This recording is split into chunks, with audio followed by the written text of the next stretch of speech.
জুলাই যে অভ্যুত্থান এটা বাংলাদেশের মানুষের সাধারণ মানুষের মুক্তির আন্দোলন। ছাগল কিনা খায় পাগলে কিনা বলে, আওয়ামী লীগ সরকার হয়ে গেছে এখন পাগল।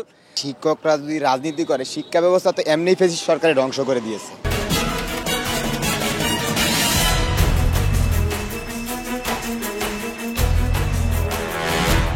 দর্শক শুভেচ্ছা, জনতার কথা অনুষ্ঠানে আপনাদের স্বাগত জানাচ্ছি। আমি আসিফ সুমিত। আপনারা জানেন সাধারণ মানুষের মতামত তুলে ধরতে একুশে টেলিভিশনের নিয়মিত আয়োজন জনতার কথা। আজকে সাধারণ মানুষের কথা শুনতে আমরা এসেছি রাজধানীর তুরাগ এলাকায়। আমাদের প্রত্যাশা দেশে শক্তিশালী গণতন্ত্র, আমরা চাই সরকারকে সহায়তা করতে। দর্শক, সাধারণ মানুষের কাছে যাবার আগে একটি প্রসঙ্গ উল্লেখ করতে চাই।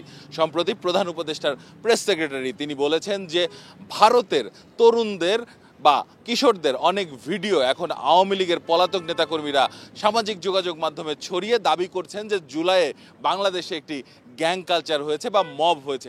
সাধারণ মানুষ এটি কি মনে করেন? জুলাই যে অভ্যুত্থান এটা বাংলাদেশের মানুষের সাধারণ মানুষের মুক্তির আন্দোলন। এটা ছিল 15 বছরের ফ্যাসিস্টের নির্যাতনের বিরুদ্ধে সাধারণ মানুষের ক্ষোভের বহিঃপ্রকাশ। এটা আসলে কোনো একক ব্যক্তিগত কোনো দলের আন্দোলন ছিল না, কোনো নেতার আন্দোলন ছিল না। এটা ছিল সাধারণ মানুষের মুক্তির কথা, মুক্তির আন্দোলন।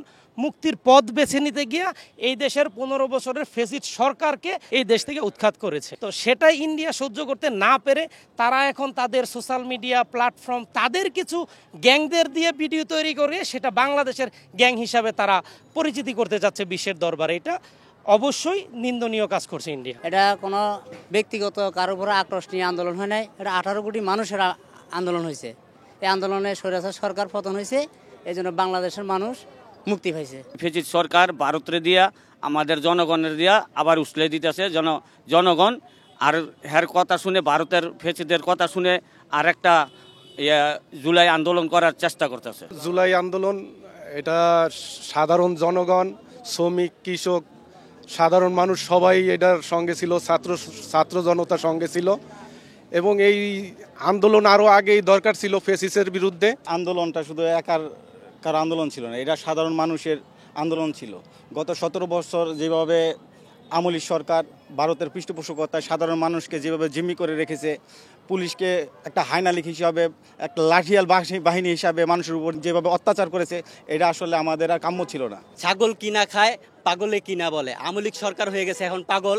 কারণ তাদের যে ভুলগুলো আছে এগুলো ঢাকার জন্য তারা এখন বিভিন্ন রকম ফালতু মিডিয়া দিয়া এই বাংলাদেশের ভিতরে সাধারণ মানুষের কাছে তাদের এই বিভ্রান্তগুলো সৃষ্টি করতে চাইতেছে। কিন্তু আমরা সাধারণ জনগণ বাংলাদেশে যারা আছি সবাই আমরা এখন বিচক্ষণ, আমরা বুঝতে পারছি তাদের শাসন আমলের যে সময়গুলা এগুলো বুঝতে পারছি।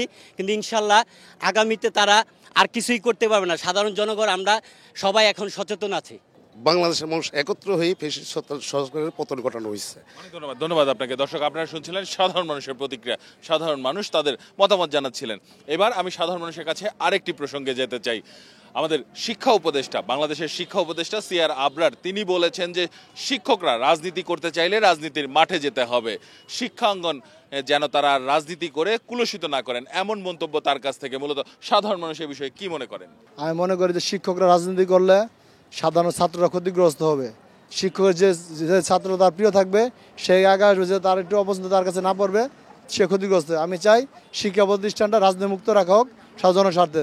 শিক্ষকরা যদি রাজনীতি করে, শিক্ষা ব্যবস্থা তো এমনিই ফ্যাসিস্ট সরকারে ধ্বংস করে দিয়েছে। আর এখনও যদি শিক্ষকরা রাজনীতিতে জড়ায় যায়, তাহলে সাধারণ মানুষের যে সন্তানরা তারা ভালোভাবে আমার মনে হয় না লেখাপড়া করতে পারবে। আর যদি ভালোভাবে লেখাপড়া না করতে পারে, তাহলে এই জাতি এমনিই ধ্বংস হয়ে যাবে। শিক্ষা প্রতিষ্ঠান রাজনীতিমুক্ত হওয়া দরকার, কারণ এখানে শিক্ষা প্রতিষ্ঠান মানে শিক্ষার জায়গা। এখানে মানুষ শিখবে, রাজনীতিও করবে, কিন্তু সেটা শিক্ষা প্রতিষ্ঠানের বাইরে।